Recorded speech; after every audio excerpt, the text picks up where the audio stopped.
अरबी हिंदी माध्यम के सभी विद्यार्थियों को आपके मित्र अशोक नरवर का बारंबार नमस्कार। आपके मित्र के चैनल अशोक कुमार नरवर में आप सभी का स्वागत है। आज मैं आपको भय नामक जो मनोविकारात्मक निबंध है आचार्य रामचंद्र शुक्ल के द्वारा रचित है, लिखित है, इस निबंध की जो व्याख्याएं हैं उन व्याख्याओं पर भी चर्चा करूंगा। साथ में इसकी व्याख्याएं और प्रश्नोत्तर भी बताऊं, क्योंकि कई दिनों से मुझसे कहा जा रहा है कि आप इसके प्रश्नोत्तर और व्याख्या को बताइए। तो अब मैं इसकी व्याख्या और प्रश्नोत्तर पर आपका ध्यान आकृष्ट करवाना चाहूँगा। साथ में इसकी व्याख्या के संदर्भ प्रसंग आदि पर भी चर्चा करूँगा, क्योंकि संदर्भ प्रसंग अलग से भी लिखा जा सकता है और ऐसा भी लिखा जा सकता है, विशेष भी लिखा जा सकता है, गाइड का भी लिखा जा सकता है। तो व्याख्या हेतु गद्यांश ये बताए गए हैं, देख लीजिए। ये व्याख्या हेतु एक तो गद्यांश है कि भय किसे कहते हैं, उसका व्याख्या करना। तो किसी आती हुई आपदा की भावना, ये याद रखना, क्योंकि एक प्रश्न का उत्तर भी है कि भय किसे कहते हैं या भय और आशंका में अंतर बताइए। एक तो उसके लिए भी काम में आता है और व्याख्या में भी काम में आता है।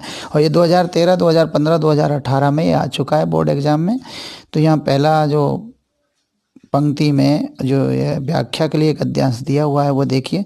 किसी आती हुई आपदा की भावना, माने कोई जो आती हुई आपदा है उसकी भावना अगर मन में आ जाए, या दुख के कारण से साक्षात्कार हो जाए, या दुख का जो कारण है उससे सामना हो जाए, तो उससे जो एक प्रकार का आवेगपूर्ण, मतलब गुस्से से भरा हुआ, आवेग से, जोश से भरा हुआ, अथवा स्तंभ कारक या मूर्तिवत, कोई का भी शरीर मतलब दुख के कारण के साक्षात्कार से मूर्ति की तरह मूर्तिवत बन जाता है, तो उसको कहते हैं स्तंभ कारक। और मनोविकार, मन में जो विकार आता है, मन में परिवर्तन आता है, मन मस्तिष्क में जो परिवर्तन आता है होता है, तो ये स्तंभ कारक मनोविकार या आवेगपूर्ण मनोविकार जो होता है उसी को हम भय कहते हैं। मतलब आती हुई आपदा की भावना से आ जाए मनोविकार जो आवेगपूर्ण और स्तंभ कारक हो, या फिर दुख के कारण का सामना हो जाए, उससे भी एक मनोविकार जो आता है उसी को हम भय कहते हैं या डर कहते हैं।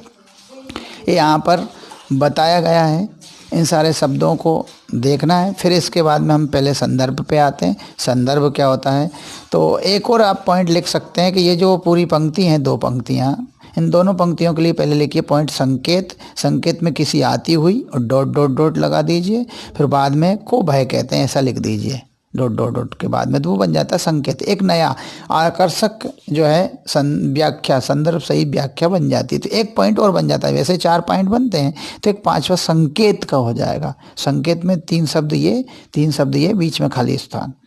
फिर बनता है संदर्भ।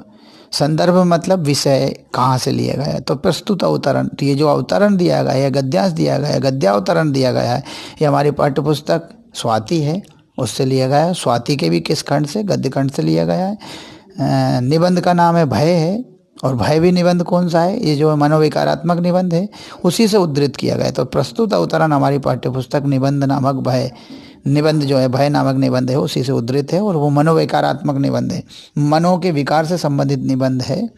निबंध के भी कई प्रकार होते हैं, उनमें से एक मनोविकारात्मक निबंध है। इसके जो लेखक हैं आचार्य रामचंद्र शुक्ल हैं। ये क्या है कि बहुत बड़े इतिहासकार हैं, कालजयी समीक्षक हैं, और बहुत ज़्यादा विशेष लेखकों में निबंध सम्राट भी इन्हें कह सकते हैं, मैं कह सकता हूँ, बाकी ऐसा कहीं लिखा नहीं है, पर निबंध सम्राट इनको कह सकते हैं। विशेष निबंध लिखने वाले हैं, इसलिए इनके नाम से एक युग का नाम भी है शुक्ल युग निबंधों में। तो ये विशेष व्यक्तित्व हैं, इसलिए इस जो निबंध है भय नामक निबंध, भय नामक मनोविकारात्मक निबंध, इसके लेखक जो है आचार्य रामचंद्र शुक्ल है। अब आता है प्रसंग। तो प्रसंग में देखिए, इन पंक्तियों में या इस पंक्ति में या इस गद्यांश में या प्रस्तुत अवतरण में लेखक ने भय का अर्थ बताया, और भय का अर्थ बताते हुए लेखक ने ऊपर के अवतरण में या गद्यावतरण में भय का अर्थ बताया, और बताया कि, और कहा कि भविष्य के दुख को या भविष्य के दुख की कल्पना ही भय है।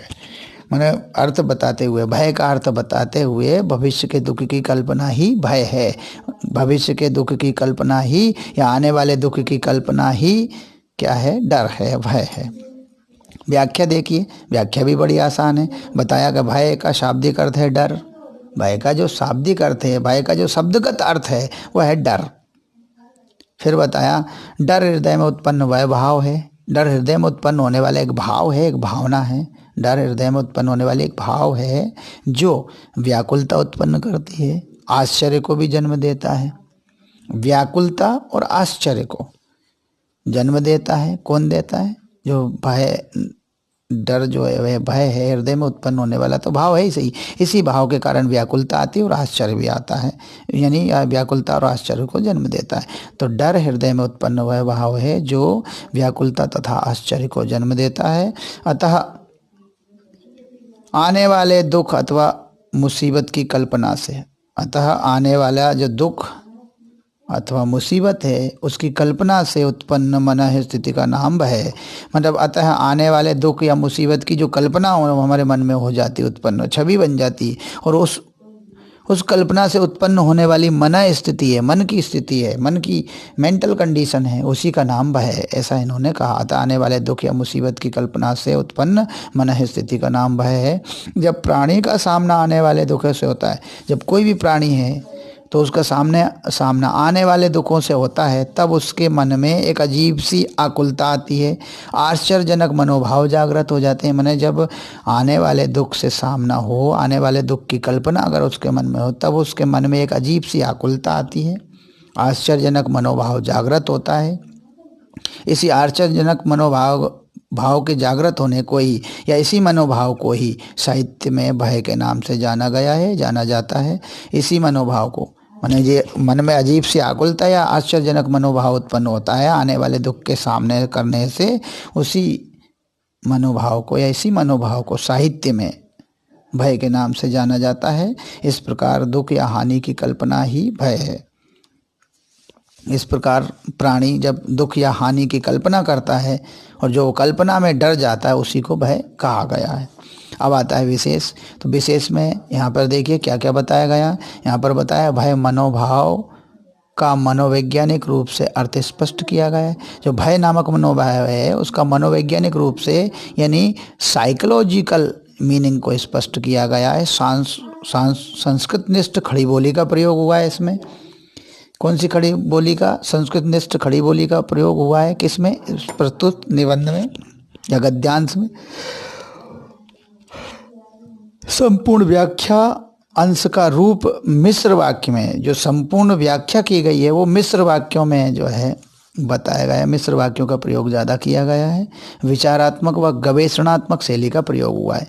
विचारात्मक शैली का अर्थ होता है जब किसी विषय पर निबंध रचना की जाती है तो पढ़ने वाले के मन में विचारों की उत्पत्ति होती है, उस शैली को कहते हैं पढ़ने। पाठक के मन में जब विचारों की उत्पत्ति हो निबंध को पढ़ने के बाद में, तो पाठक के मन में विचारों की उत्पत्ति हो तो वो विचारात्मक निबंध।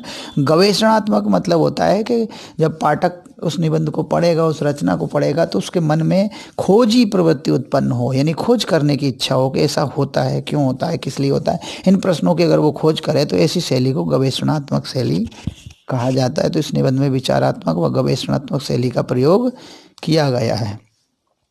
धन्यवाद। ये एक व्याख्या थी जो कि कई बार आ चुकी है, 2013, 15, 18 में आ चुकी है। इस वीडियो को आप देखिएगा, इस व्याख्या को सीखिएगा। अगली एक और व्याख्या लेते हैं जो कि अगले वीडियो में लेने वाला हूँ। नमस्कार, धन्यवाद वीडियो देखने के लिए।